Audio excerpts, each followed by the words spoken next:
You know, it's when you write something down, it's like we say, well, I'll remember that, I'll remember that. And then you go home and they say, well, what was that like? Well, it was good. What'd they say? Well, I'm just not sure, but it was good. Well, that does us no good. How many people have done that? Like all the time. Like somebody says to me, that was a really good message. And you say, what was it about? Well, I don't know, but it was good. You know, and so when we take time to write something down, we've got to think about that 3 times. Once, I need to write that down. Twice, to pick up the pen to write that down. And the 3rd time to write that down. And usually in the middle of whether it's a preach, whether it's teaching, there's some things that really stand out to us. We need to write those things down. They're the things that could change our life forever. They're the keys that can unlock something in our life. Your key will be different to someone else's key, but those things that really resonate with you, it's important that we take them to task and that we do them. One of the most frustrating things that John Maxwell says to me and 6 billion other people, and challenges me, especially on a day when I hardly feel like getting out of bed. He says, the difference between those that do and those that don't are those that do. I mean, how deep is that? But how challenging is that some days?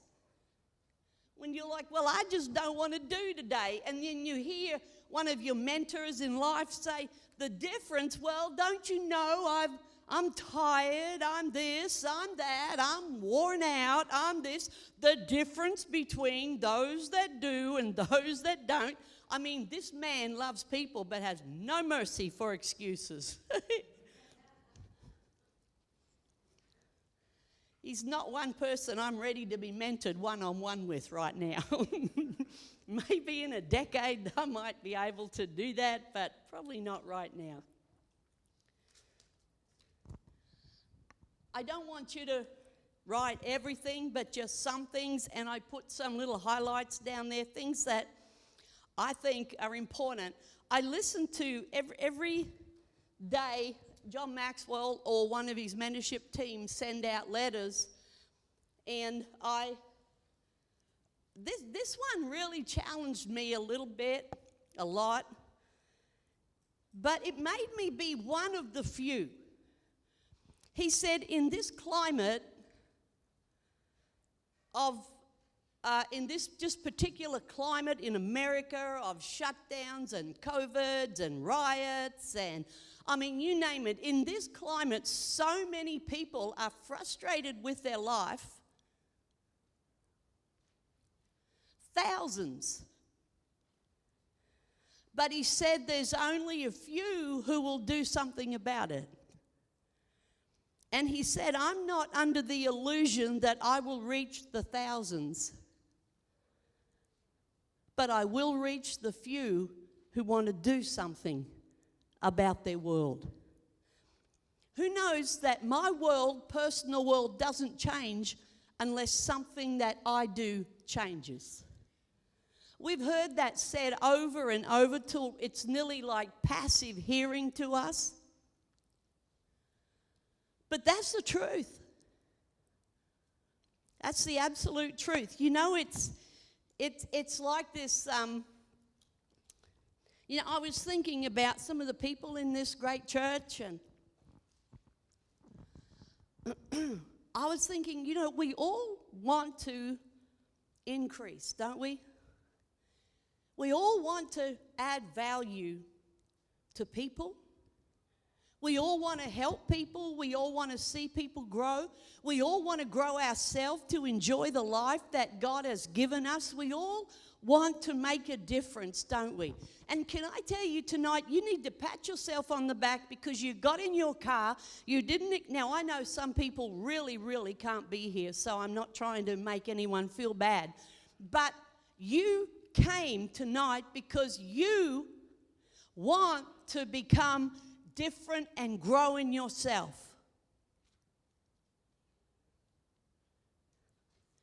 Pat yourself on the back and say, man, I'm good, I'm here.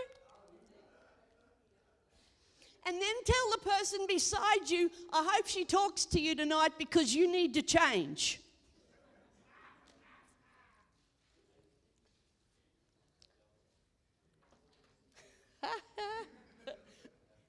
How many people know the person beside them needs to change?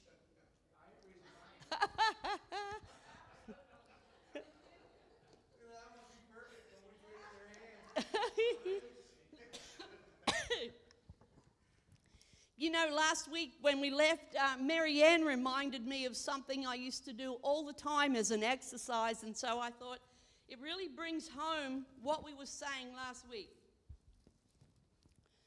See, I have in this bag an apple seed. You may not be able to see it from there, but there's an apple seed here. Now, that's such a tiny, tiny little seed. But can you see an apple tree in there? An orchard of apples. Maybe heaps and orchards of apples. Maybe so many apples it creates income for people and resources lives. Can you see that in that little seed?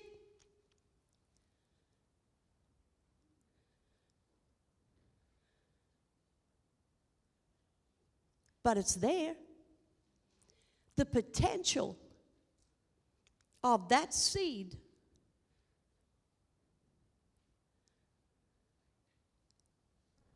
now, if I keep this seed in a bag and go, wow, look at that apple seed. Look at all the potential in that apple seed. And I keep that apple seed.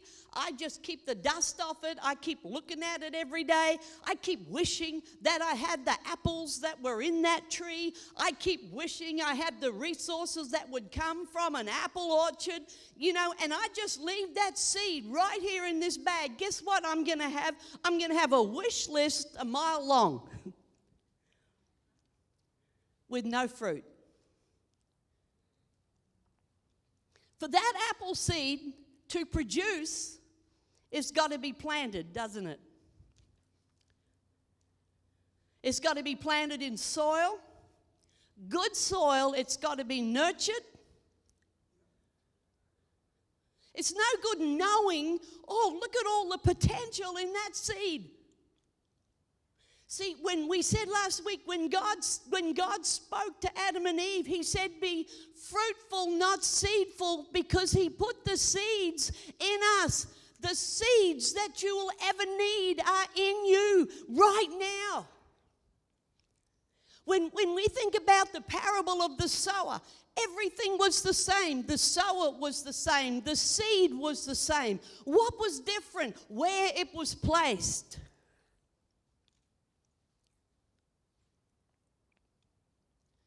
And we've got to ask ourselves, where do I put my seed to grow? What sort of fertilizer do I give my seed to grow in?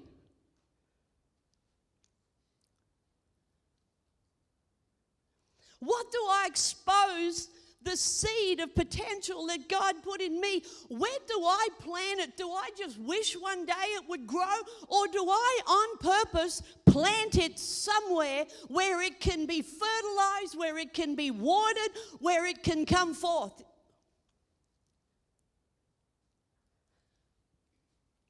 See, I just did a post because every so often I try to do a post online so I look really smart, and I try to think of something clever.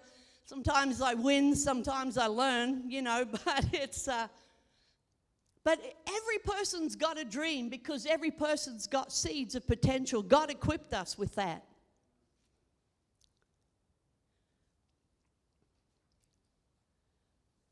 Every person.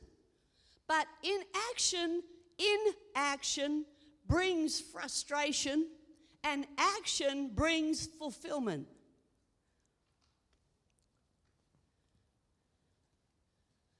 You know, I've watched the journey on some of the people in this church, and I want to tell you, I just love it. I watch you guys, and I watch some of the guys that you come here, and I've watched you for years. I've seen you grow. I've seen you go forward, and good on you. And never stop.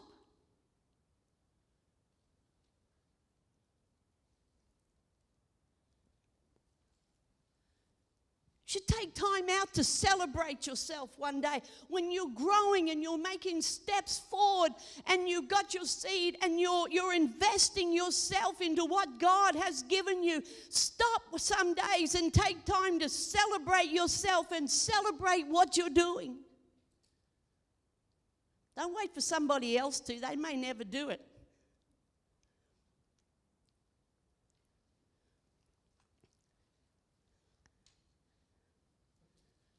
You know, I asked last night, last week about our strengths and our weaknesses. You know, I've done this exercise and we're not doing it tonight, so it's okay. On 3 different continents, and it's amazing the response that we get. I say, think about 2 strengths that you know you have, and a weakness that you know you need to work on. Now turn to somebody who knows you fairly well and say, tell me about 2 strengths that you see I have and a weakness that you see I have. People got so bent out of shape. They did. I mean, some groups of people fell all over it, and man, they're telling everybody what's wrong with each other, you know.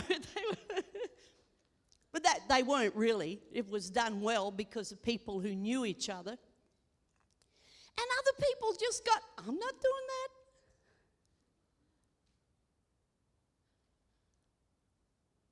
I just couldn't believe that anybody who wanted to grow couldn't hear the fact that somebody else saw weakness in them. I mean, let's face it, we see it in each other, we just don't talk about it.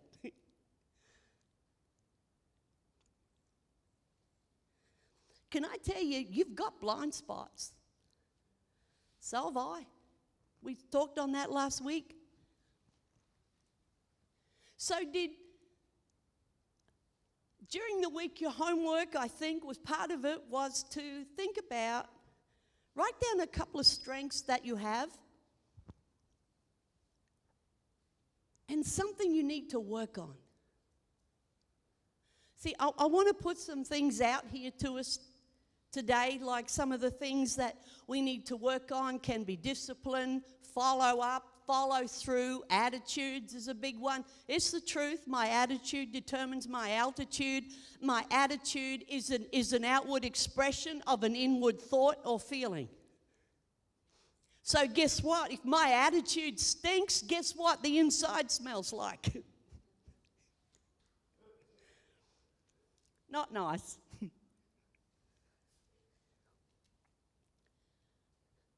Can I tell you, I wrote in a blog, I wish I had it in front of me now. Somebody made this phenomenal statement about attitude. They said, I am convinced that a person can have the greatest education, the greatest potential, the greatest qualifications, but I am convinced if they have a bad attitude, they will fail at everything.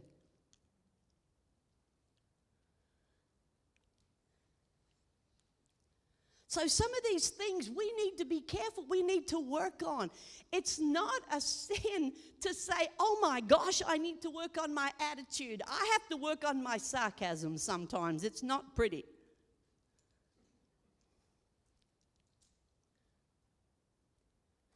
It's really not even funny to God. It's funny to me because it's half smart. I'm not intelligent enough to be fully smart, so I've got to be half smart.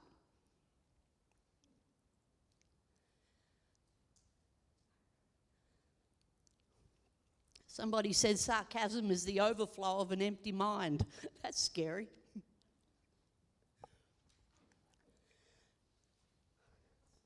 Except me, of course. You know, that's what amazes me, that we're all teachable and we all want to grow, and yet we all want to be told by everybody that we're just perfect.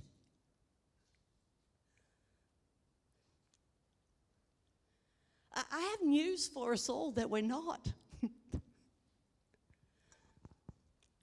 And you know what? There's such a liberating thought in knowing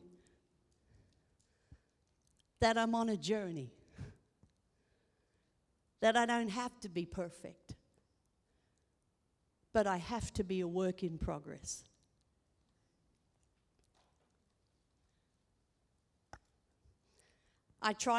We had a young man at our church many years ago, and we tried to get him to clean up a little bit. We gave him clothes, we gave him everything, we gave him, you name it, and he wouldn't wear it, he wouldn't move, he wouldn't do anything, and he said to me, Jesus loves me like I am.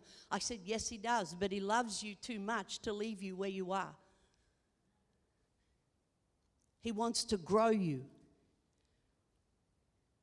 He wants to make you the best you that he put in you.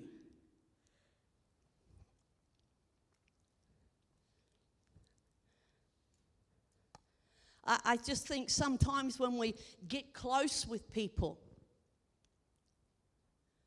we get offended if they see a weakness and say it. You know something, like even if someone means to be mean to me, and they say something like, well, you're just, you know what? I don't say, wow, that's really cool, I like that.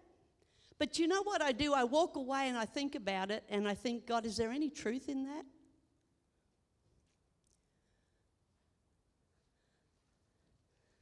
I don't care if it came, now I know it's not perfect, but I don't care if it came from an angry source in an argument or something or someone, you do. And I mightn't respond to them because it doesn't come to me in a way that I want to respond to them, but I will walk away and I will process that and I will think about, God, is there a truth in that?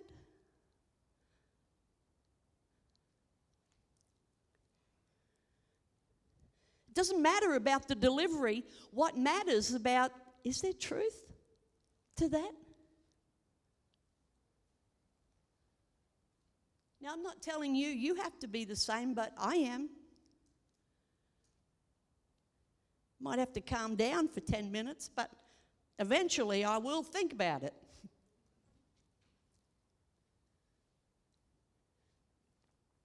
Bouncing back doesn't grow anybody. Retaliation doesn't grow anybody. As a matter of fact, it shows that we're very reactionary and not very deep and mature.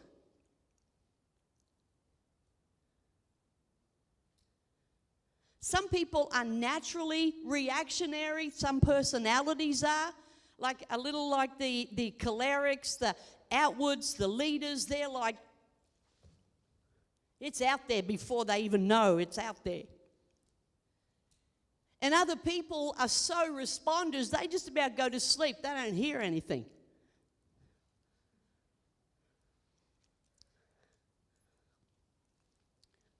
So I want you, in your note, just somewhere on that piece of paper I gave you, write down something that you're strong in and write down something that you need to work in.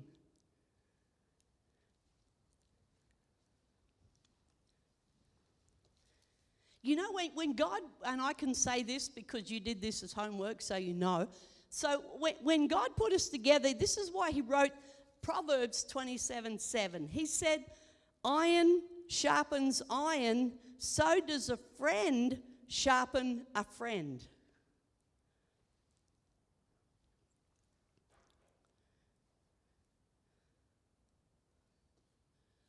I don't need a friend who tells me it's okay to be continually negative or mouthy or in a bad mood or reactionary. I need a friend who says, hey, this is becoming a habit. Maybe you need to have a look. That's a true friend.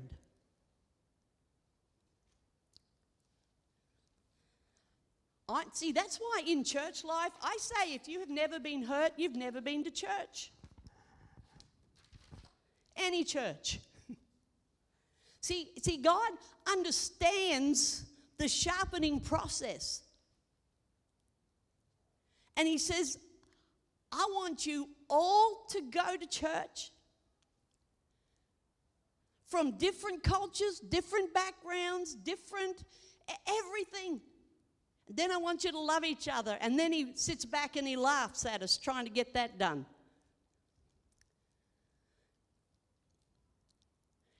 In the midst of that, we learn giving and taking, and iron is sharpening iron, and attitudes are getting tested, and all of that stuff. And God says, that's my plan.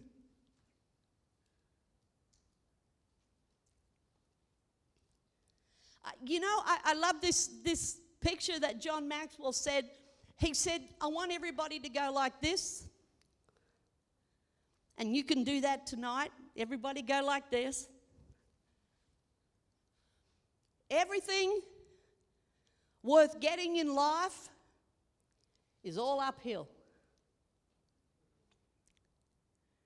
Uphill. You know, some people are under the illusion if God's in it, it's going to be easy. I don't know where they see that or what life they live or what Bible they read, actually. Yeah, God will work out the right end, but let me tell you, the middle part, there's some work there. It's uphill. You know, it's like when you and I go to change a habit of life, when we go to change something that we do continually, can I tell you, when you start to push against some of the habitual daily habits in our life, you're going to feel that push. You're going to know it's uphill. Who knows what I'm talking about?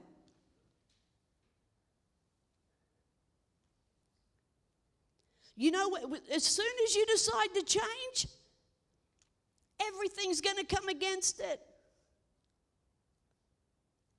You know, I often talk about this building momentum for new changes. But this is just a fun story, but it shows we had a swimming pool when I was pastoring, and we had a whole swaggy youth in that pool. It was an above-ground pool. And they said, let's make a wave. And I didn't know what a wave was, but I found out very soon. You walk around the edge of the pool. Anyone ever done that? And you walk around in the same direction in this pool, and all of a sudden, moving the water in the same direction creates this wave. And then it just keeps going. And then they said, let's change directions. How hard could it be? We had a good wave going, because you know what youth are like. Nearly destroyed the swimming pool, but anyway. So we stood to go the other way, and most of us fell off our feet. But to create a new momentum this way, we had to push against the momentum we had just created. And after a little while of pushing against it, then we could float on this new momentum around this way. This is what happens when we start to break habitual, daily habits, especially if we've been in them for a long time. We have to push and have to create new momentum, new habits to our life. And I got to tell you, it's not for the faint-hearted. Change is hard. We get used to things. I ran over our garbage bin this morning because I always put it on that side of the driveway. For 2 years, I put that garbage bin out on that side of the driveway. And now my son has a car parked in the driveway. I put the garbage bin on the other side. So out I went this morning. I didn't even look that side because I know there's nothing there. I looked this side because his car was there. And I felt something and I thought, what was that? And just as I turned around, I saw the top of the garbage thing go right near my car.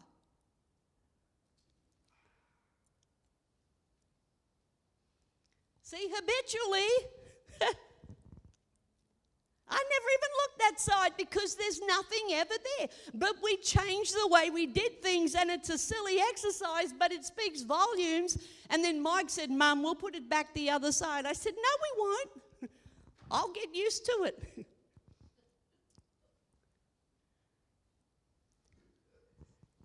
In my brand new lease car, I ran over the garbage bin. Yeah, trust my friend Tom to find that incredibly amusing. You know what we need to do? We need to reduce our list of excuses and increase our list of things done.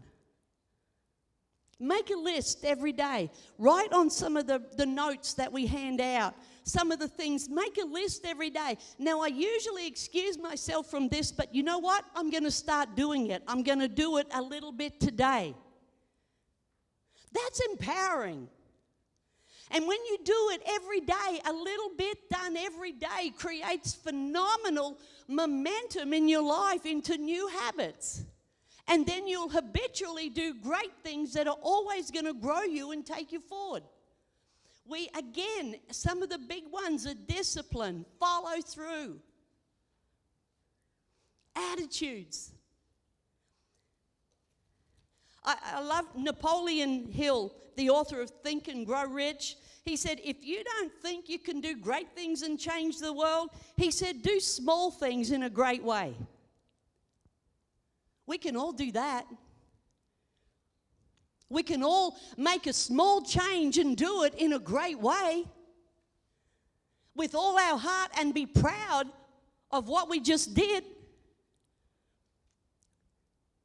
He says this and it touches my heart. It's very, very, he said the world and families, I put in families, but he said the world owes its future to the dreamers. Not the ones who have dreams, we all have dreams, but the ones who dream and do. The ones who dream of making a great life, a better life. The ones who dream and work towards legacy and inheritance. The ones who dream and do. You know what Proverbs says here? Like so often we get caught up and we're taught, write the vision, make it plain. Like God's going to be some sort of mystical, God-filling universe, and all of a sudden, because I made it plain, it's all going to happen. Would to God it was that easy. Proverbs, the book of wisdom, and every life is built on wisdom. Everything is built on wisdom. In Proverbs 13 and 14, Proverbs 13, verse 14, it says, the soul of a lazy man, remember we're adulting here, so we haven't got to pander around some stuff, we're big kids. The soul of a lazy person desires and has nothing. But the soul of the diligent will be made rich. Proverbs 21:25, it said, the desire of the lazy man kills him or frustrates him because his hands will not work. See, our dream can frustrate us or fulfill us. The person who doesn't give themselves to development, to developing potential in them, who doesn't give themselves to growth, and we're going to talk about that in a second here, but the person who doesn't, they have all these dreams. Because everybody is born with a God-given dream and mandate. But they have all these dreams, and because they don't apply themselves, because their hands won't work and they don't work at it. See, God, we know God does it, but God does it with us, not for us.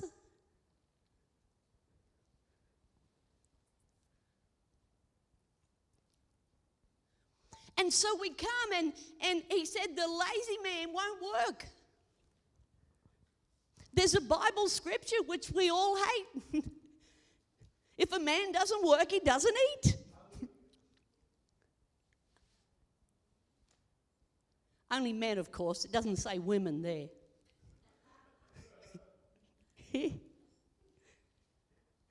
That's one of those times where it's really cool, you know, just men. I joke, jest. One of my coaches, my team of coaches, Paul Martinelli, said this, and again, it's a challenge. I'm a little older, so I like the good old days. I liked how it was. I liked pre-COVID, because I haven't got the first clue what post-COVID is even going to look like. He said this, he said, in times of change, pretty much where we live now, isn't it? He said the learners, the people learning, inherit the earth, while the learned, people who've learned and stopped learning, find themselves beautifully equipped to live in a world that no longer exists.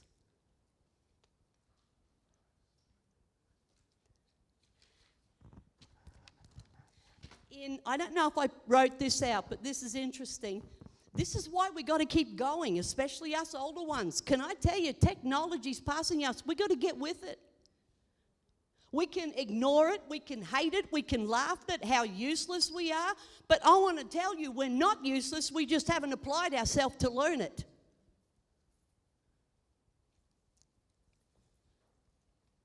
I got friends that won't even get an email address. And then they get upset if you don't get in touch with them. I'm like, get an email.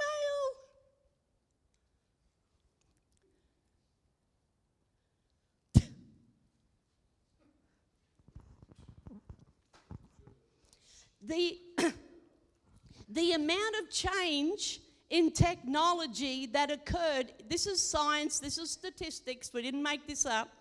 The amount of change in technology that occurred in the whole year 2000, in the year 2013 has taken place in only 1 hour and 6 minutes.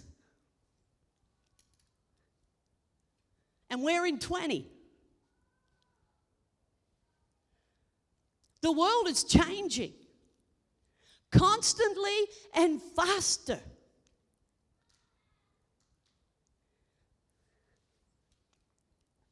We're learning always new things, new skills. Has anyone seen that Facebook post where the young people go into the nursing home and they show the people try to show them how to work computers? Oh my gosh, that's the funniest thing ever. Hilarious. It's hilarious. But these people are trying to learn this stuff. And like, what's a mouse?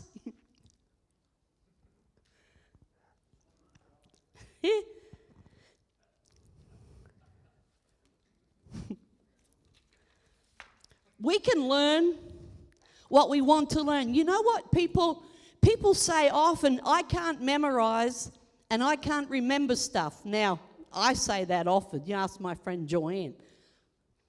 I was going to order 2 things off Amazon. For 24 hours, I forgot one of them was. She calls me this morning. She said, I remember. It was a cone to keep the squirrels off my bird feeders, but big need. I've tried everything else. I bought $80 little zappers that the squirrels just play around.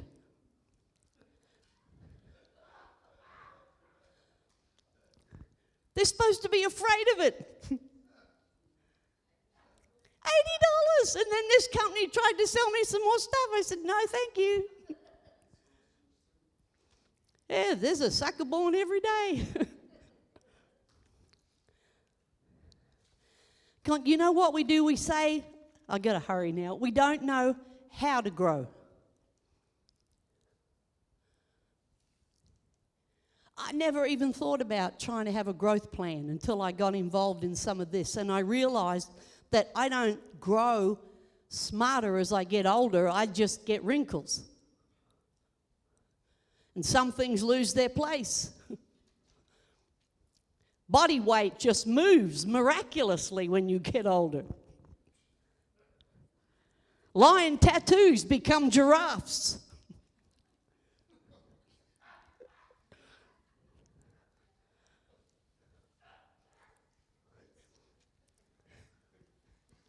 Be careful where you get those tattoos when you're young, because they're going to look ugly when you're old.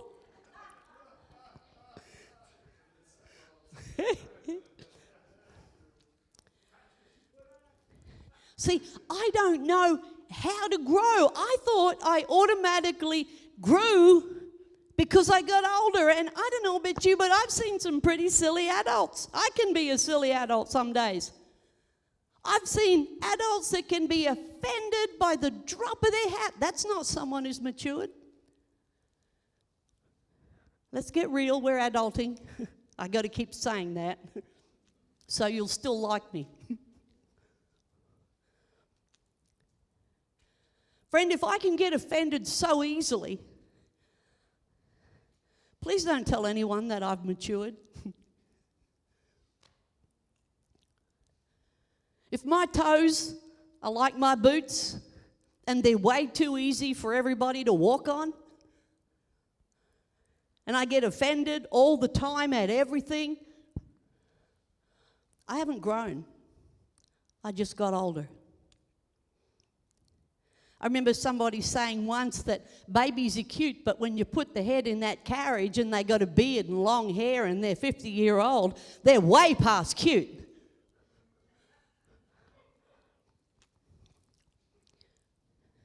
Seriously,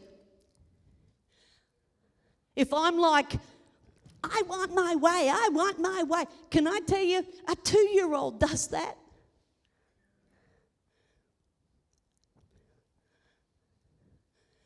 Because we learn as we get older, life is never about my way. Ever. Actually, very rarely.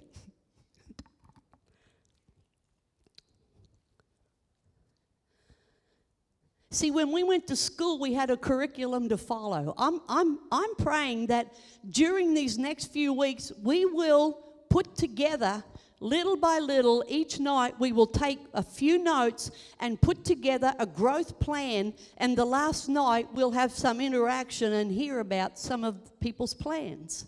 Is that all right? Would you like to do that?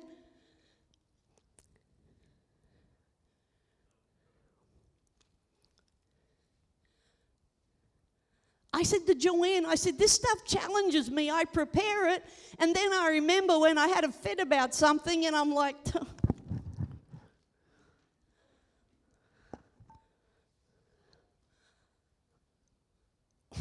or I was sarcastic to somebody, doubled. Australians are a little bit half smart, in case you haven't met many of them. Now, my son might be the extreme opposite, but I don't know where he gets his goodness from sometimes. I look at him and think, how can you be so nice? You're my son.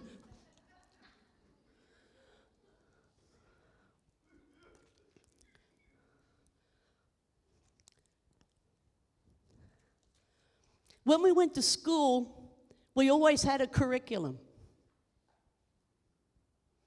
We had a curriculum to study, we had homework to do, we had stuff set in front of us. When we left school and now we got to grow, how do we do that? As a matter of fact, I haven't got the exact statistics on me tonight, but it's less than 10% the amount of people who leave school, leave their learning, get into their profession. It's less than 10% who ever pick up another book to learn some more stuff. Isn't that really sad? Isn't that like a slight on humanity, on the amazing people? You know, and again, I was going to say it before, but I got sidetracked. We say, I can't remember stuff, but can I tell you, you remember what you love.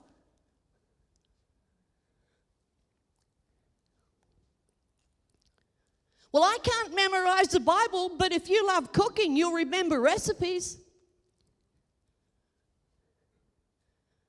I don't have that problem. I'd rather memorize the Bible than that other mess. That's why I invite Mary Ann to home meetings. She brings something really cool every week to the prayer meeting.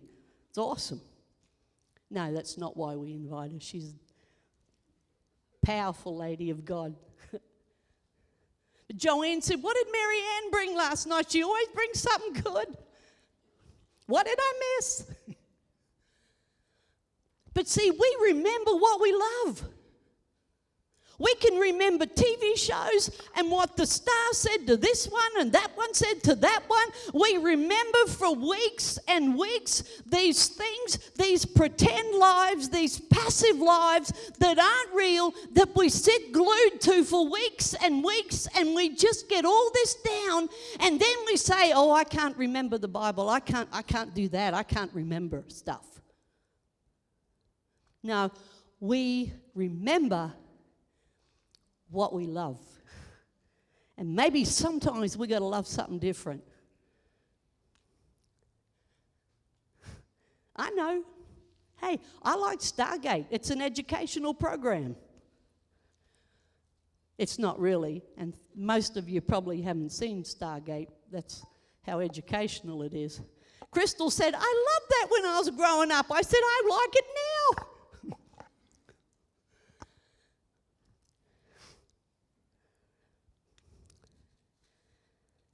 I don't know how to grow. Well, this is what we want to unwrap. That's why I keep talking about areas that are common to people, but you know yourself more than anybody else. You know the areas you need. But that's why I keep going on in discipline and follow through and attitudes and character.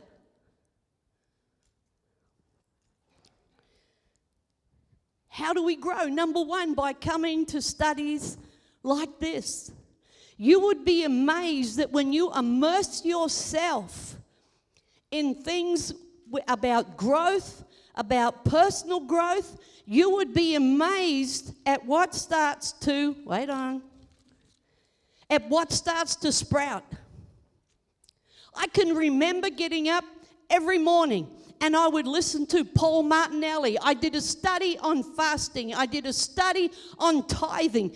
This millionaire gave the best message I've ever heard on tithing, and he wasn't after my money. He didn't have an ulterior motive except to bring out the best in me. And let me tell you something, if you don't tithe, you'll miss out from God. Not everything, but it will cost you.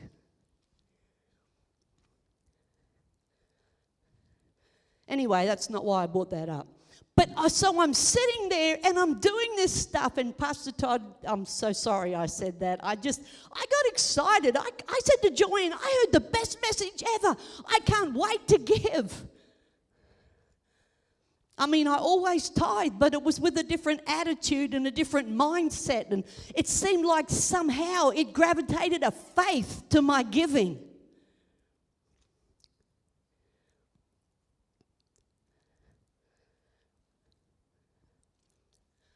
But I got up and I started to do these programs and these workshops, and I wasn't having big results and learning everything just a little every day. But all of a sudden, stuff started to come out, stuff that God had put in me, stuff that I didn't even know I knew, words and just dreams and ideas and thoughts about people's lives and how we can grow people's lives and how we can add value to people. And it was so exciting because all I was doing were these studies and just putting myself in that environment, and that seed that God put in me to bear fruit and resource my life started to sprout.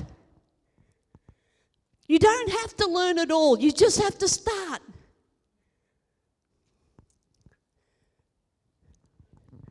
And I want to bring it personal as we close here.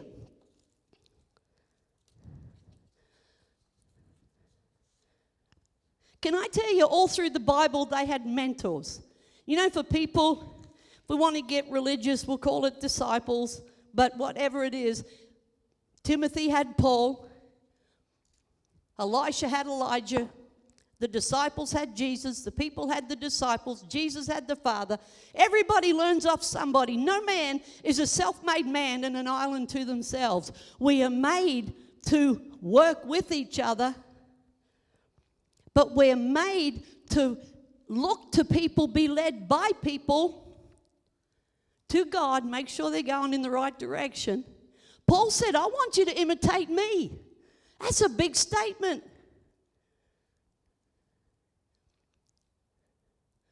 See, if people imitated me all the time, I'm not going to say that, because some days you'd be like an angel and other days you'd be like, yeah.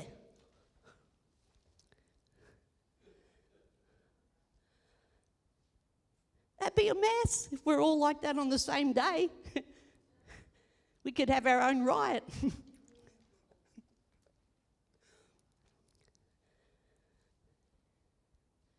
It's important, first of all,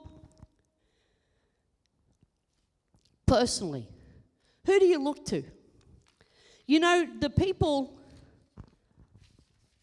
that really, really mentor us in life, oftentimes we don't even meet them. Now, I've met John Maxwell. I had my picture taken with him, but we don't have coffee. That may come as a surprise, you know. Paul Martinelli, I've got a lot of mentors. Jesus.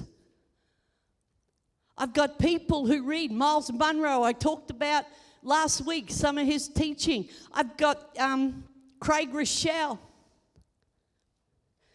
Most of them are people I'll never meet, but I watch their lives. I look at their lives. I look at the character of their lives, and I think, I want to be mentored. In other words, I want to learn from them.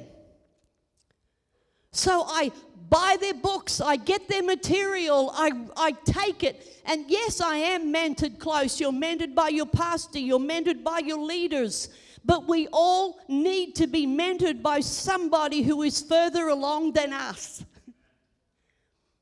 Somebody said, if you're the star in every conversation and you've got all the answers, you need to get around some other people where you don't have the answers. Conversate up.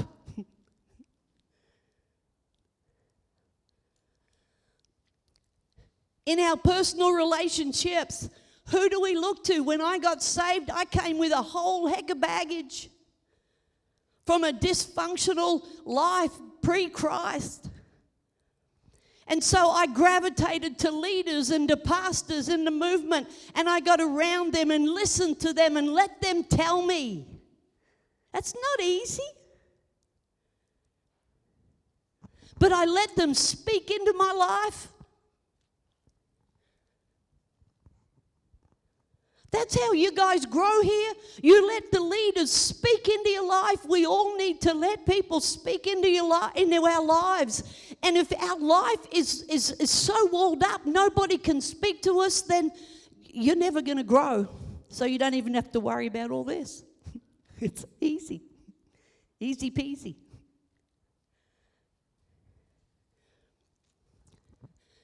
Personally, get around people who are more, doing more. Raise their kids well.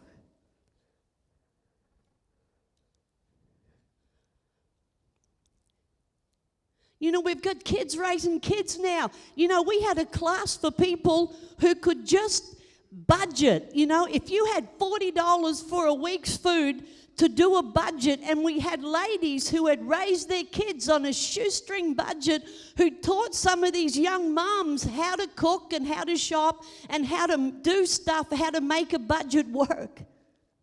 There's a shock. If our budget blows out now, we just get a credit card.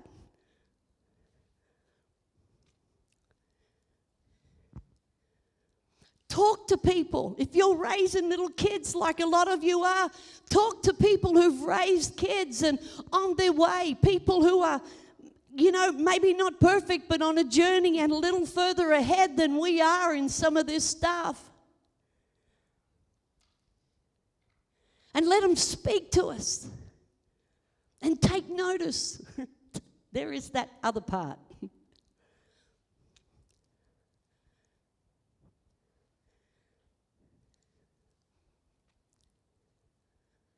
Personally and with families,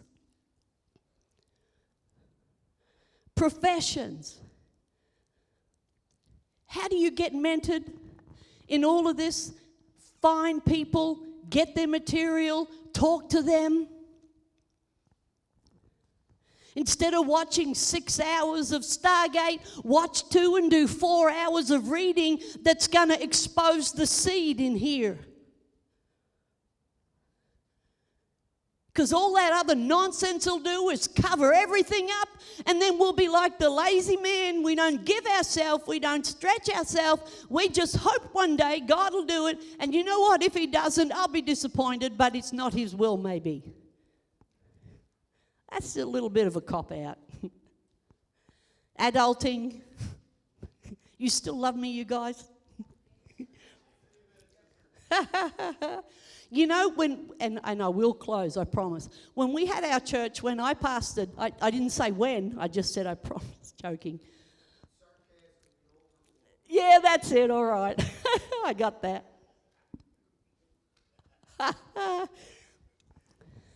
You know, single mums and dads would come to us and say, you got to help us because the Bible says you've got to provide for us. The Bible said you have to provide for the widowed and the orphan.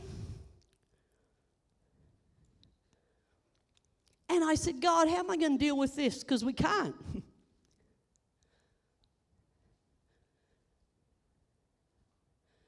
First of all, the church is not welfare, it's faith.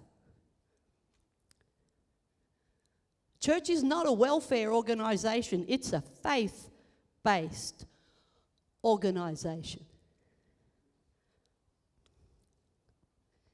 And so I said to these people, most of them were so dysfunctional it was insane. So you knew if you're given money, they couldn't handle money, they were useless with money, it wasn't going to help anybody. So I said to them, we would love to help you. And we would love to help you grow. So if we give you financial support, we want you to be accountable to, we had 2 teams, 2 husband and wife teams who were brilliant with money, giving, living, budgeting.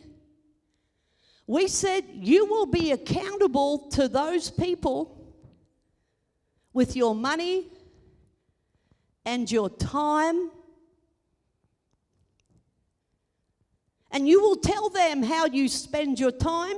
You will tell them how you spend your money. You will let them speak into you. You will let them educate you. And while you grow, we will help you live.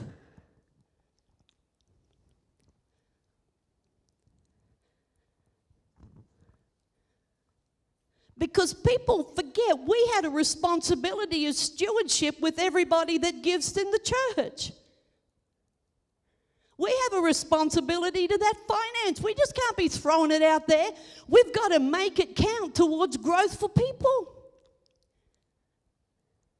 And it's the amazing thing that so many didn't want to learn to grow. They just wanted to be fed.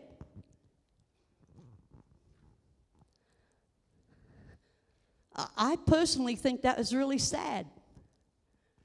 We wanted to help them grow, bring life change, so they could be self-sufficient and prosper. Some of them did, some of them didn't. So when it comes back to you and I,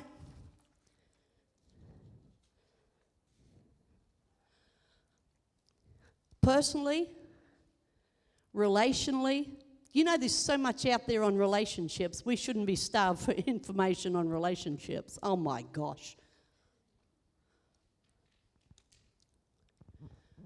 Personally, relationally, professionally.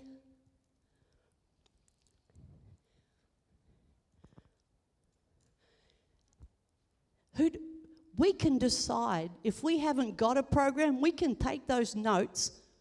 I hope that you're writing something on those notes, not just the kids colouring in something.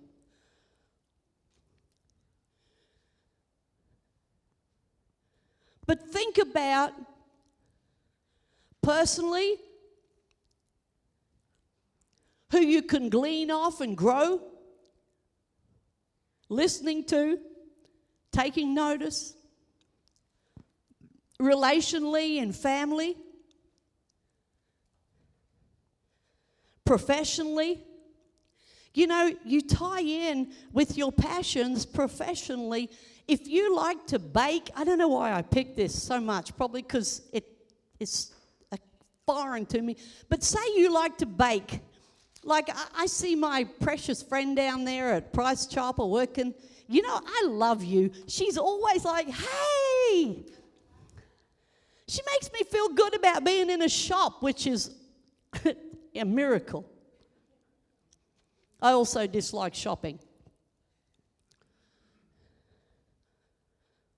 But find someone who has developed the art of resourcing their life by baking and being creative, and read the pages of their book and let God stir your own creativity and your own ability to resource where you are.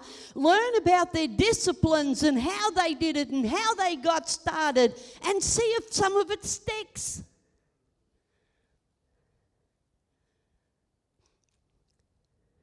I knew that when I got saved, I was destined for the platform, but I wanted to see miracles, and we had people who would come through when I got saved, and we saw outstanding miracles, people off stretchers. Every week I was born again in a move of God. And when these people came through, I would fast and I would pray before and during. And I don't know if it worked or not, but I want to tell you, at least God saw that I was hungry for this.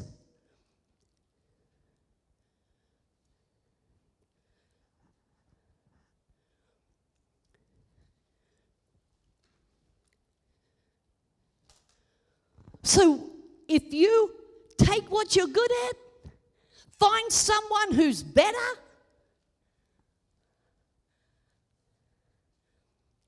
and glean and learn. Amen? And I will close. I just thank you so much, and I hope that some of this sticks, because you're greater than you think you are. And the potential in you is way, way underdeveloped in all of us. Remember, it's not adding to, it's giving birth to what God has already given us. We don't need more, we need to birth more. Amen. You guys are just awesome. Take those notes home. Write some things on it. Like Adrienne's an idiot. No, don't. She closed 4 times. Thank you very much, Pastor Todd. Thank you. Love you guys.